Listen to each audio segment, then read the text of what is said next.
Let award season begin.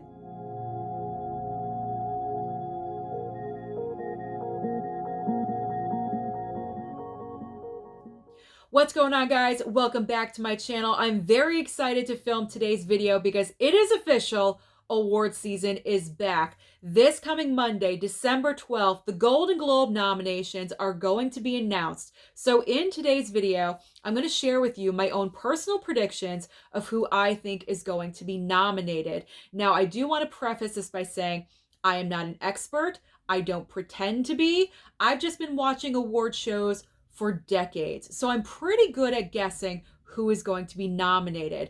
Now, I'm going to share with you certain categories, not every single one, just director, acting, and the best picture categories. Now, when it comes to me announcing my guesses, the first that I'm going to share with you, I think that's the guarantee, that's the front runner. The next three nominees are going to be, yes, they're going to be nominated. They're pretty much shoo-ins.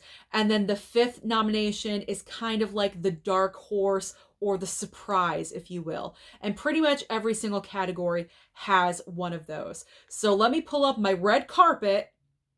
There it is. So let's start with the very first category, which is Best Picture Drama. Now, for my number one choice, I have The Fabelmans. This is a movie directed by Steven Spielberg. Why I think this is the front runner guaranteed win is because it's Steven Spielberg. Hollywood loves Steven Spielberg, but also beyond that, it's pretty much the story of his life. It's kind of a biopic, his home, his family life, how he grew up, how he got into filmmaking.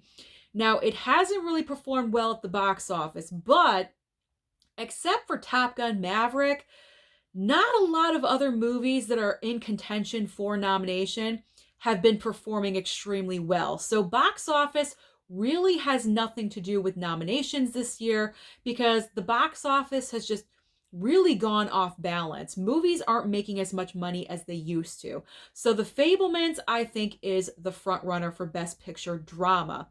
Nominees 2, 3, and 4, I think, are Tar, Top Gun Maverick, and Elvis. Elvis, we think of Bohemian Rhapsody. I believe Bohemian Rhapsody was nominated in this category and it did well. Top Gun Maverick is the movie of the year. I think it's going to get recognized in Best Picture Drama for that. And then Tar just seems like an obvious choice. Cate Blanchett is getting rave reviews for her performance. Her nomination is pretty much a lock, so I think the movie will be a lock in the category as well. Now, the dark horse in this category, I am choosing The Woman King. I know, scandalous, right? There's other movies that I've seen other people predict that are going to fall there. Women Talking, for example. I don't have Women Talking in my nominees at all. And that is because I literally haven't heard anyone talk about Women Talking. So because of that reason, not even for box office, I just did not include Women Talking in my nominees at all whatsoever. So don't be surprised moving forward when I don't talk about it at all. So I chose The Woman King. I just think it's going to be this underdog choice. I think Viola Davis is probably going to get nominated in the actress category. So it kind of makes sense that the picture would get nominated as well. What do you guys think? Let me know down below. So let's move on next to Best Picture Comedy Musical. Number one choice, the front runner, is obvious to me. It is Everything Everywhere All at Once. This movie was a phenomenon. I don't think anyone expected this film to do as well as it did at the box office. Everyone was talking about this movie. For me personally, I think it's a smidge overrated. I watched it one time and I was like, this is what everyone's talking about. But I think because all the word of mouth behind it, the box office success, it's definitely going to win the category. It's a wild, original idea, and I think that's going to really stand out. Now, places 2, 3, and 4, I have Glass Onion, the Knives Out sequel, Babylon, and also The Banshees of Inisherin. I'm not really sure what The Banshees of Inisherin is about. However, that will be coming to HBO Max this coming week, so I do plan on watching that. But I've heard a lot of things about this movie, a lot of talk, a lot of hype. So that's why I'm putting it in for nominations. Babylon, it just looks like a Golden Globe choice. I mean, this trailer is crazy. It's all over the place. It's directed by the same director that did La La Land. So I'm just assuming this movie is gonna get in. And then Glass Onion, it was not, I mean, the original Knives Out was nominated during its year, that year, for the Golden Globes, if you understood that. So I don't see any reason why the sequel would not get the nomination. And then the surprise dark horse, I'm putting in The Menu. What do you guys think? I don't know. For some reason, I think The Menu is going to get recognized. It's kind of just simmering at the box office just a little bit. It is doing better than I expected. I thought it was going to really drop off and tank, but it's been holding in there. And the movie stands out to me because of Anya Taylor-Joy, because of the performance that she puts in. The movie stands out to me. So I think the Golden Globes, this is going to be one of the surprises in the category, and The Menu is going to unexpectedly pop up. Whew, that's a mouthful. Okay, let's move on to Best Actor Drama. So my front runner, this was kind of difficult, but I went with Brendan Fraser for The Whale. This is his comeback movie. Everyone is talking about this performance. I'm looking forward to seeing this one for myself. I don't believe it's coming to my theater until December 20th, so I have to wait until then, but I'm looking forward to watching this. Apparently, he puts out a brilliant performance, and I really want to see this. So spots 2, 3, and 4, I went with Austin Butler for Elvis, Hugh Jackman for The Son, and surprisingly enough, Will Smith for Emancipation. Austin Butler's nomination is obvious. I mean, his performance in Elvis was so incredibly amazing. How could he not be recognized? Hugh Jackman for The Son. I haven't seen this movie, but I've been listening to the chatter, the reviews, people talking about his performance, so that's why I put him in there. Will Smith for Emancipation. It could have been an underdog choice or a surprise choice, but I went with a real surprise choice in just a second. I don't know. I feel like there's going to be another surprise in the category. It's not going to be too obvious, so that's why I put in Will Smith as well. But my dark horse for this category is Timothée Chalamet for Bones and All. And the reason why I chose Timothée Chalamet is because it just seems like a natural, offbeat, weird choice. I feel like the Golden Globes is going to throw a shocking nomination out, and I figure I might as well just choose Timothée Chalamet. I mean, why not? A lot of you are going to say, Susan, where is Tom Cruise for Top Gun Maverick? For some reason, I just don't think Tom Cruise is going to get that acting nomination. Even though Top Gun Maverick is the movie of the year, I just don't think it's going to happen. I think Top Gun Maverick will get Best Picture nomination. It's going to get technical nominations, Best Original Song for Lady Gaga. That will happen, but not the acting category. So that will leave a spot open for someone else to take over. All right, Best Actress Drama. My front runner is Cate Blanchett for Tar. As I mentioned before when I was talking about the nominee for the Best Picture for Tar, all the conversation, I'm hearing nothing but great things about Cate Blanchett's performance. They're saying it's the performance of her career, the greatest actress of all time. Like, all of these rave reviews that Cate Blanchett is getting for this role. I gotta see this thing. Like, is this the greatest performance ever? I don't know. So that's why I put her in as the front runner, because, I mean, all this hype, she's got to be pretty good. Spots 2, 3, and 4, I went with Viola Davis for The Woman King, Danielle Deadwyler for Till, and Michelle Williams for The Fabelmans. Michelle Williams for The Fabelmans just makes sense because I do believe the movie itself will get nominated for Best Picture, so the acting categories kind of go hand in hand. Danielle Deadwyler for Till, I've heard nothing but fantastic things about this performance. I've heard a lot of people say if she doesn't get nominated for an Oscar, it's a crime. If she doesn't win, it's a crime.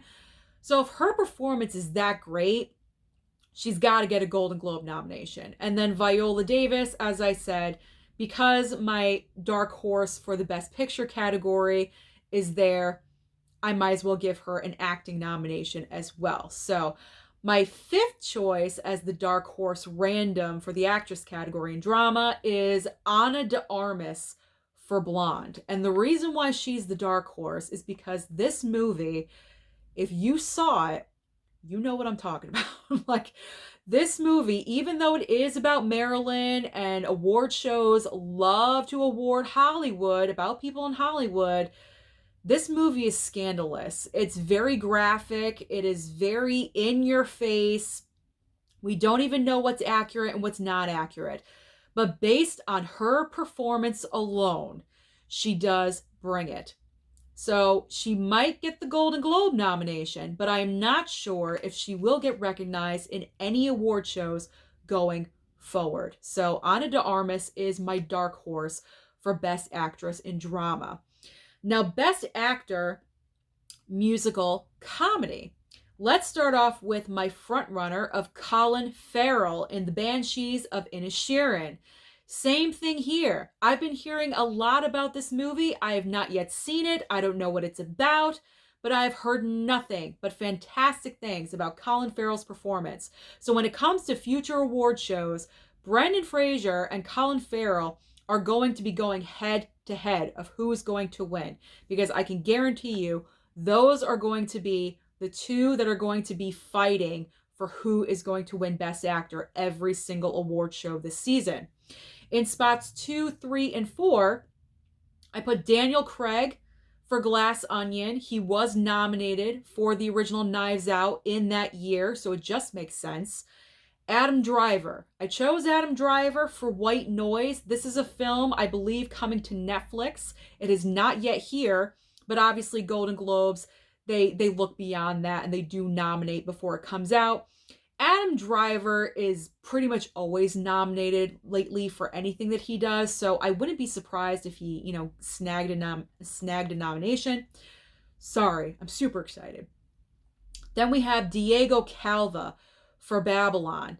It kind of just makes sense. I didn't really feel like anyone else was deserving in the category, so I put in Diego Calva.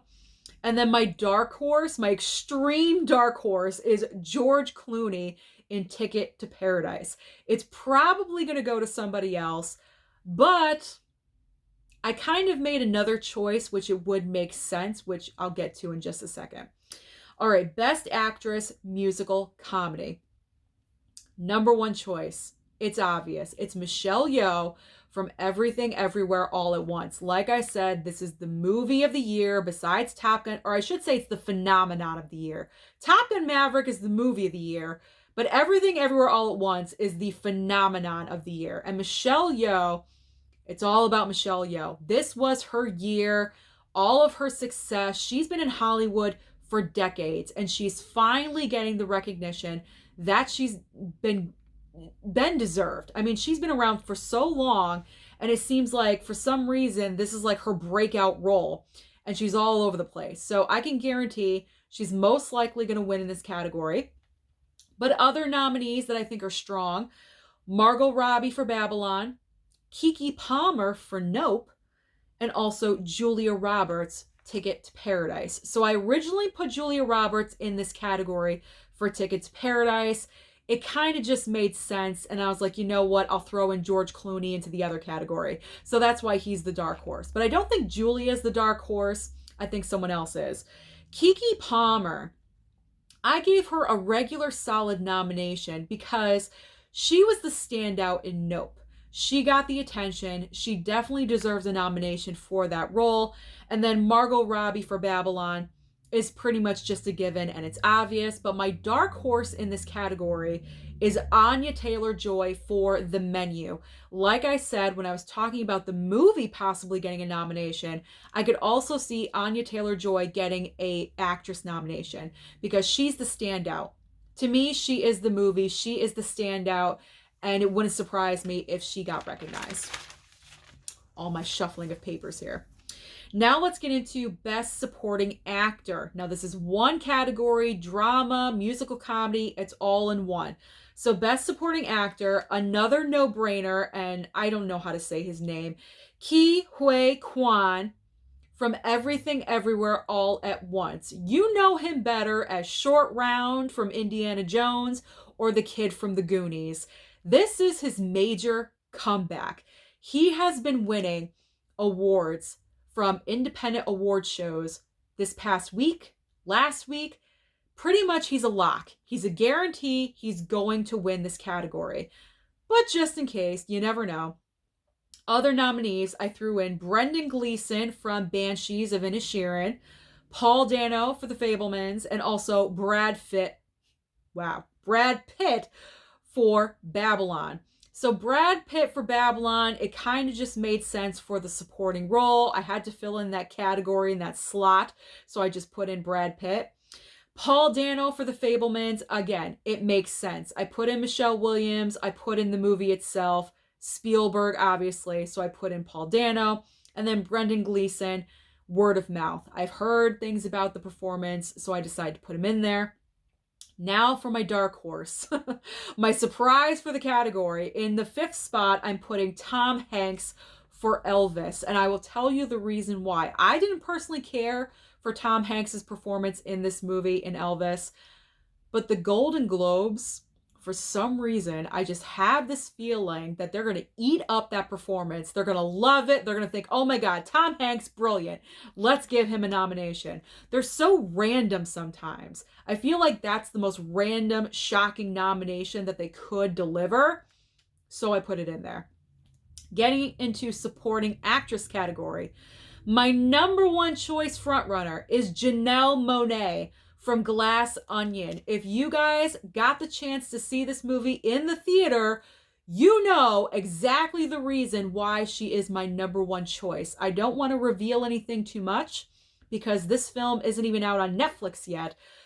She is the movie. She is the movie. She was just amazing. She stands out. She did a lot of work in that movie. That's all I'm going to say. She did a lot of work. It was very impressive to me, especially because she's not known as an actress. She's more musical side. So to have someone really impressed with the acting, she's going to get that nomination. She's my front runner. In spots 2, 3, and 4, I put Jamie Lee Curtis for Everything Everywhere All at Once. I feel like because the movie and the lead actor, actor and actress category, or you know what I'm talking about, because the actor categories are recognized. I feel like she will get recognized for Best Supporting Actress.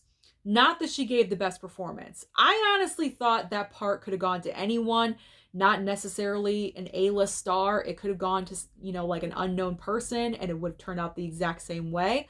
Nothing Jamie Lee Curtis did really elevated the movie to me, but that's just my perspective. Who knows? The Golden Globes might have a different point of view. In spot 3, I put Carrie Condon for Banshees of Inisherin because everyone else from that movie is getting nominated. The movie is as well, so it kind of just made sense. I read articles. I saw other people's predictions, so that's why she's in there. Because like I said, I haven't seen the movie yet. I also put in Stephanie Sue, I think is how you say her name, from Everything Everywhere All at Once. She's the one that plays the daughter in the movie, and she actually stood out to me more than Jamie Lee Curtis. So I really hope that she gets recognized for her work in that movie. And this is a very dark horse, a very extreme dark horse, but I'm going with Sadie Sink from The Whale. And the reason why is because I've seen several interviews with Brendan Fraser, and every single time he talks about his performance working on this movie, he always brings up Sadie Sink and her performance and what she brought to the role, and he praises her so much. I'm dying to see this movie because I really want to know what I'm dealing with here as far as nominations go. But this could go either way. I know there's another supporting actress role in this movie that I heard is strong, but I think because Sadie Sink is more well known as an actress, that may work in her favor, and she may get the nomination because she's more recognized than the other supporting actress. I could be wrong. I don't know. Either way, I do think someone else from The Whale will be recognized in the supporting actress category. And now ending with Best Director. So number one, this may surprise you, but I'm not going with Steven Spielberg. I'm going with the Daniels that did Everything Everywhere All at Once. Because that film is the phenomenon of the year and it was everywhere, no pun intended, I do think that's going to have an effect. And because they're kind of newer to Hollywood, they're not a Spielberg, a Scorsese. You know, these directors have been around for decades. They have awards on their mantles already. I feel like the Daniels, they're going to make an impact, and that might be one of these shocking wins at the award show this year. In 2, 3, and 4, I put Steven Spielberg for The Fabelmans, Martin McDonagh for The Banshees of Inisherin. It just makes sense because they've been I've been predicting nominations. I'm not starting this video all over again. I've been predicting nominations for every other category, so Best Director just makes sense. Baz Luhrmann for Elvis. Absolutely, I do think he's going to get nominated. Elvis was a spectacle. I mean, it was on the level of Moulin Rouge. What Baz Luhrmann did with that film, absolutely incredible. Just amazing. So I definitely think he's going to get recognized. And my dark horse, I guess, but I don't really think he's a dark horse, but my 5th spot is going to Damien Chazelle for Babylon. Like I mentioned, this is the same director that directed La La Land. He won an Oscar for that. He does have an award-winning track record. So I wouldn't be surprised if he was nominated for a Golden Globe. Woo! Those are all of my predictions for all of the categories that I choose to predict for the Golden Globes. You guys understand what I'm talking about, right? Woo! But let me know down below what you think. Who do you think is going to get nominated? Who are your front runners? Who's your dark horse? Don't forget to like and subscribe before you leave, and I'll see you next time.